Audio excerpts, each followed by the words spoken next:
야, 조용해봐.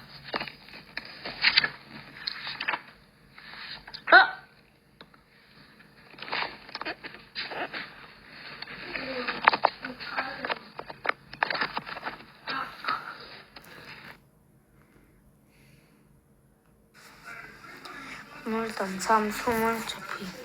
이번에는 장난만 하지 말고 손으로는 장난을 하지 말라. 이구 석일차 말씀 담 순수 희롱을 희. 장난이란 쓸데없는 말을 일컫는다. 옥신이나 물건을 쏟으면 다시 주워 담을 수 있다. 그러나 말은 한 번 입 밖으로 뱉으면 다시 주워 담을 수 없다.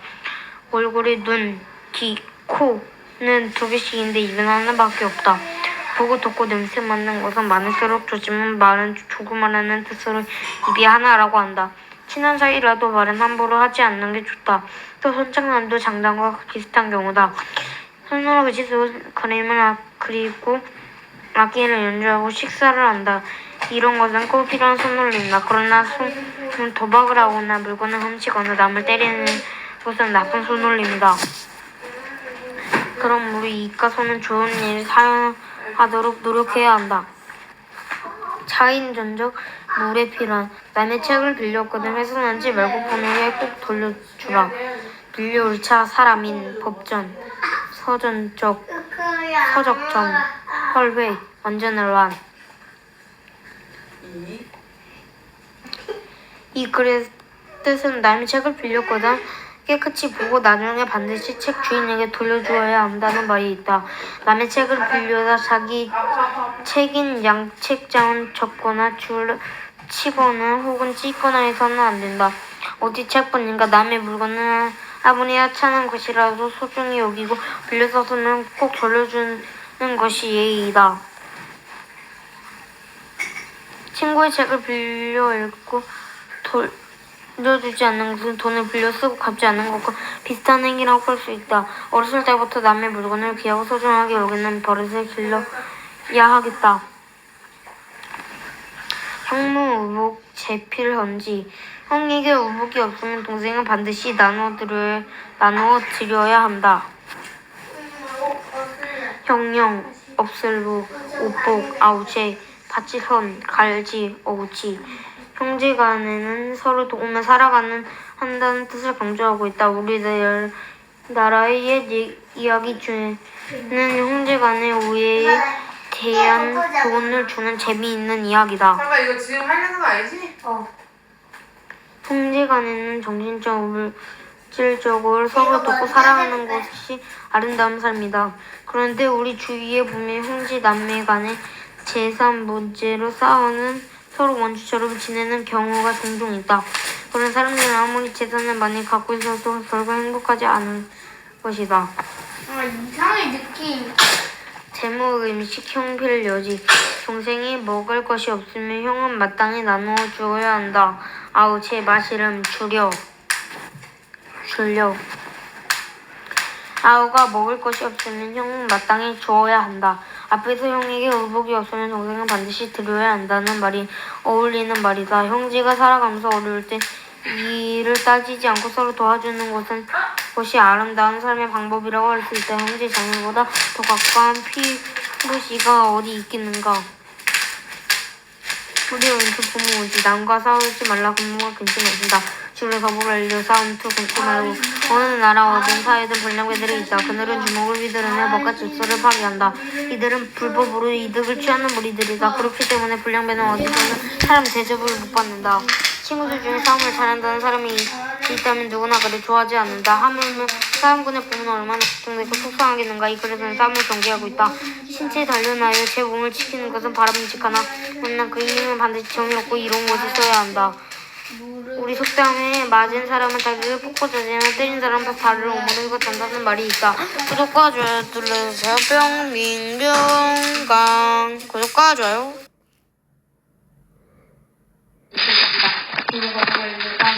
가을이 진짜 신이여. 가을신이 우리를 지켜주셔서 언제나 우리를 도와주시기. 가난한 사람들은 가을을 섬기는 것보다 더 나쁜 일이 있는데 무엇인지 알지? 그것은 이스라엘 사람들까지 발 앞에 무릎을 꿇고 절을 하게 되었다는 거야. 이스라엘 사람들은 바알에게 제물을 바치기도 했단다. 하나님께서 이스라엘의 신이라는 것을 완전히 잊어버린 거야. 거지. 바알은 진짜 신이 아니고 사람이 만든 가짜 신이란다. 이런 가짜 신을 우상이라고 불러. 정말 심각한 일이지. 하나님께서도 일 때문에 마음이 많이 아프셨단다.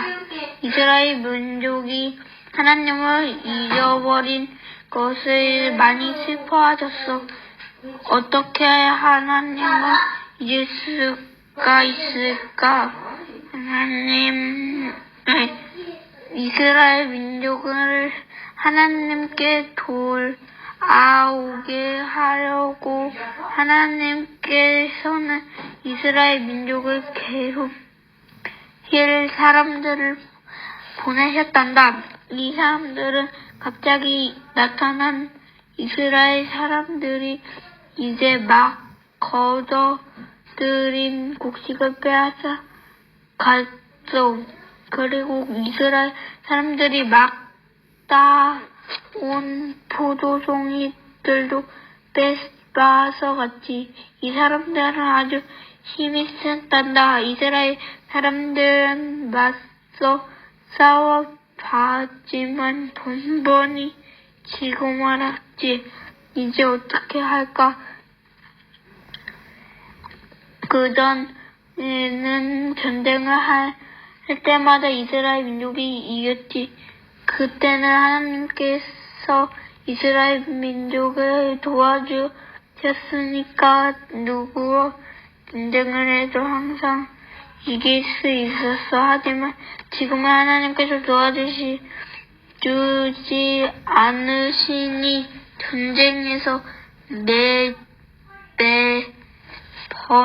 질 수밖에. 이스라엘 사람들은 하나님을 잊어버린 잘못을 깨닫게 되었어. 그래서 다시 하나님께 기도했잖아. 사람들은 이렇게 기도했지. 하나님, 제발 저희를 도와주셔서 저 나쁜 사람들을 몰아내게 해주세요. 저희가 하나님을 잊은 죄를 용서해주세요. 이제 다시는 우상 앞에 절하지 않겠습니다. 하나님, 저희를 도와주세요. 하나님께서는 이스라엘 사람들의 기도를 들어주셨단다. 그래서 이스라엘 민족을 도와줄 한 사람을 뽑으셨지. 예전에 하나님은 이스라엘 민족을 이끌 지도자로 모세와 여호수아를 뽑으셨지. 이번에 하나님께서 선택하신 사람은 모세와 여호수아가 같은 남자가 아니라 여자였단다. 드보라라는 이름의 여자였어. 이스라엘 사람들은 드보라를 아주 좋아했단다. 어려운 문제가 생기면 드보라를 찾아가 묻고 보고했지. 드보라는 어려운 사람들을 항상 도와줄 수 있었어. 왜냐하면 하나님께 드보라와 직접 말씀하셨거든. 어느 날 하나님께서 드보라에게 말씀하셨어. 드보라, 내가 이스라엘 민족을 도와줘.